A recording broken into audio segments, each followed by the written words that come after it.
Đây xin chào các bác nhá. Đây một bộ bên em, một vài bộ chuẩn bị đi đây các bác nhá. Đấy, con Lumenchi 4 kg này. Đấy cũng Lumenchi 4 kg nhưng mà con này là bản mới nhá. Đây. Đây là cũng là tiếp tục là Lumenchi 4 kg này. Đây lắc 6 kg rưỡi Pro các bác nhá. Đây em chuẩn bị đi. Có 4 con vừa mới test xong thôi. Cũng một con nữa là chưa test đâu. Đấy, 4 con nha bác nhá. Đấy, đối với con Lumenchi 4 kg này của anh khách này là có 4 tấm pin thôi. Đấy, 4 tấm pin các bác nhá. Đây, em đấu ATS chuyển trận này, 4 tấm pin thôi.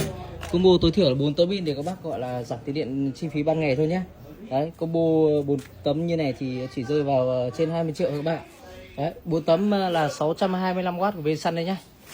Hàng A đây, hàng A 625W của Vsun các bác nhá. Hơn ngược một tí thôi. Đấy, tấm cực kỳ nặng, không dày 3,5 phân các bác nhá. Các bác đang quan tâm về một số hệ thống năng lượng mặt trời có thể liên hệ em nhé. Combo nhỏ nhất thì đi cùng chỉ có trên 20 triệu một tí thôi các bác nhé.